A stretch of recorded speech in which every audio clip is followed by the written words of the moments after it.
वो जो है शिकायत चलो चलो। हाउजन की ख्वाहिश है कि शाओशी उससे शादी कर ले, पर ये लड़की तो इसे जरा भी लिफ्ट नहीं करा रही।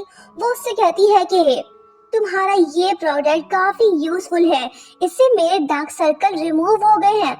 हाउजन उसके पास आता है और उसका हाथ पकड़ के कहने लगता है कि तुम इसे इस तरह से यूज करो, इससे तुम्हें ज्यादा फायदा होगा। वो कहती है कि थैंक्स, मुझे ये बात पता नहीं थी। दूसरी तरफ याओशी की असिस्टेंट उसे बताने लगती है कि मैडम, एक बैड न्यूज है, शाओशी ने ऑडिशन दे दिया है, उसे सेकंड फीमेल लीड का रोल मिला है। ये बात सुनते ही याओशी को सदमा लगता है। वो कहती है कि ये कैसे हो गया, तुम्हें कहा था कि उस पे नजर रखो। मेरी बात अब गौर से सुनो।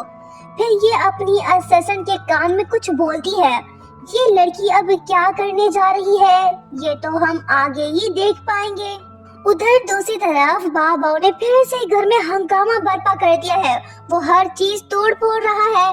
अंकल लिन उससे कहते हैं कि बेटा, ये तुम क्या कर रहे हो? लो जी, डैडी जी भी आ गए। वो गुस्सा हो के कहने लगता है कि बाबा, तुम फिर से शुरू हो गए, खामा में हमें परेशान क्यों कर रहे हो? बाबा इनकी एक नहीं सुनता। वो जिद पे अड़ा है, इसे शाओशी से मिलना है। हाओजन अपने बेटे से कहता है कि रुक जरा, तू ऐसे नहीं सुधरेगा। मैं तुम्हें बताता हूँ, मार खाने का शौक है ना? ब्रदर लिन उससे कहता है कि भाई शांत हो जाओ, बच्चा है, इसे प्यार से समझाओ। वो कहता है कि दफा हो जाओ, इसे सबक सिखाना पड़ेगा, नहीं तो ये हर रोज यही करेगा। सुन गधे के बच्चे, तुम्हें क्या लगता है कि मैं तुम्हें नहीं मार सकता? अपनी ये हरकतें बंद करो, नहीं तो बुरा होगा। ब्रदर लिन शाओशी को फोन करके उससे बोलता है कि भाभी, हमें आपकी हेल्प चाहिए, प्लीज आप जल्दी से यहाँ पे आ जाए, नहीं तो बाबा के साथ बुरा होगा। वो पूछती है कि क्या हुआ है, बताओ तो सही। वो कहता है कि भाभी आप खुद आके देख लें। हाउजन अपने बेटे को मार ही रहा होता है कि तभी शाओशी वहाँ पे आती है और वो हाउजन से कहने लगती है कि इसे मत मारो, ये बड़ा थोड़ी है जो तुम इसे मार रहे हो, इसे मॉम का प्यार नहीं मिला। ये सब जानते हुए भी तुम ये सब कर रहे हो। तुम्हें इसके साथ अच्छे से पेश आना चाहिए, तुम इतने क्रूर कैसे हो सकते हो? हाउजन शाओशी की सारी बातें खामोशी से सुनता है। वो कोई जवाब नहीं देता। शाओशी को फील होता है कि वो कुछ ज्यादा ही बोल गई। वो हाउजन को सॉरी बोलती है और कहने लगती है कि मैं तो आउटसाइडर हूँ, मुझे इन मामलों में नहीं पड़ना चाहिए था। वो कहता है कि तुम आउटसाइडर नहीं हो, सारी गलती मेरी है, मैं जोश में होश खो बैठा, अच्छा हुआ तुम आ गई। शाओशी बाबा से पूछती है कि बेटा बात क्या है, तुम अपने डैडी को परेशान क्यों कर रहे हो? बाबा उसका हाथ पकड़ लेता है। ये देख शाओशी कहने लगती है कि तुमने चीजें इसलिए तोड़ी ताकि मैं यहाँ पे आ सकूं। बच्चा फेस हिलाते हुए बताता है कि हाँ जी। वो कहती है कि ओ अच्छा, तुम तो बड़े तेज निकले, डैडी को ब्लैकमेल कर रहे हो। वैसे तुम काफी क्यूट हो, मुझे भी तुम्हारी याद आ रही थी। हाउजन ये सब देख रहा होता है। शाओशी बाबा से कहती है कि आज के बाद तुम कुछ गलत मत करना और ना ही किसी को तंग करना, समझे? मैं यहीं पे हूँ, कहीं नहीं जा रही। फिर ये दोनों साथ में ही सो जाते हैं। कुछ देर बाद बाबा नींद से उठ पड़ता है और वो शाओशी के फेस को मसाज करने लगता है। तभी वहाँ पे हाउजन आता है और कहने लगता है कि बेटा ऐसे नहीं करते, मैं तुम्हें समझाता हूँ, ओके? जब शाओशी नींद से उठती है तो हाउजन उससे पूछता है कि क्या तुम्हें अच्छे से नींद आई?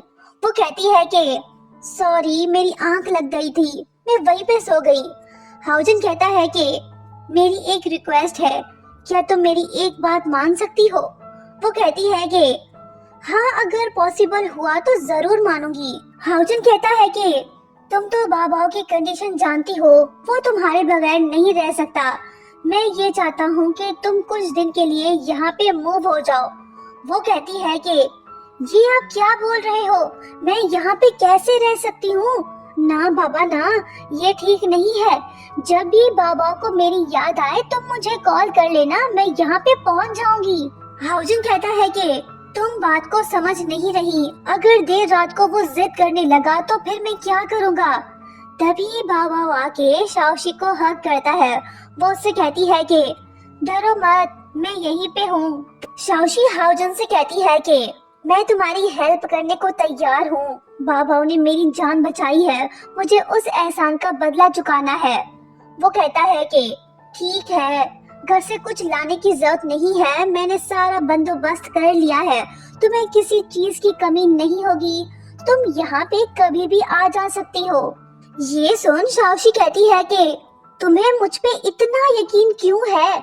अगर मैं तुम्हारे घर को खाली करके फरार हो गई तो तुम्हें इस बात की फिक्र नहीं है? वो कहता है कि नहीं, अगर तुम्हारी कुछ कंडीशंस हैं तो बताओ, मैं सब कुछ देने को तैयार हूँ। ये सुन शाओशी हैरान होती है। देखते हैं आगे क्या होता है। नेक्स्ट मॉर्निंग याओशी मूवी सेट पे पहुंचती है। अब इसका सामना होगा अपने असली दुश्मन से, जिससे वो रिवेंज भी लेना चाहती है।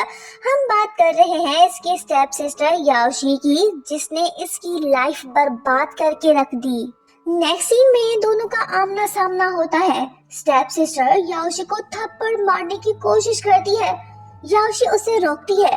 फिर क्या, वो उसे कस के 2-3 थप्पड़ दे मारती है और कहने लगती है कि तुम नागिन हो, आज मैं तुझे नहीं छोड़ने वाली। तभी डायरेक्टर जी वहाँ पे आते हैं और याओशी उनसे कहने लगती है कि इसने मुझे थप्पड़ मारा। वो कहता है कि तुम दोनों का परफॉर्मेंस तो काफी बेहतरीन था, शाबाश, ऐसे ही एक्टिंग करते रहो। याओशी कहती है कि ओके सर जी, जैसा आप चाहें। ब्रेक के दौरान शाओशी की असिस्टेंट उसे बताने लगती है कि मैडम, अब आपको 5th सीन शूट करना पड़ेगा। वो कहती है कि ये कैसे? मुझे तो बताया गया कि 56 सीन शूट होगा। वो कहती है कि ये जरूर याओशी ने करवाया होगा, वो आपको नीचा दिखाना चाहती है। शाओशी बोलती है कि कोई बात नहीं, जल्दी से मुझे स्क्रिप्ट लाके दो। कुछ देर बाद जब शूटिंग शुरू होती है तो शाओशी कमाल का परफॉर्मेंस देती है। याओशी को झटका लगता है।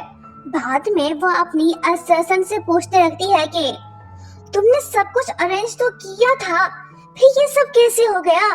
वो कहती है कि हाँ मैडम, पता नहीं कैसे उसने इतनी जल्दी स्क्रिप्ट को याद कर लिया।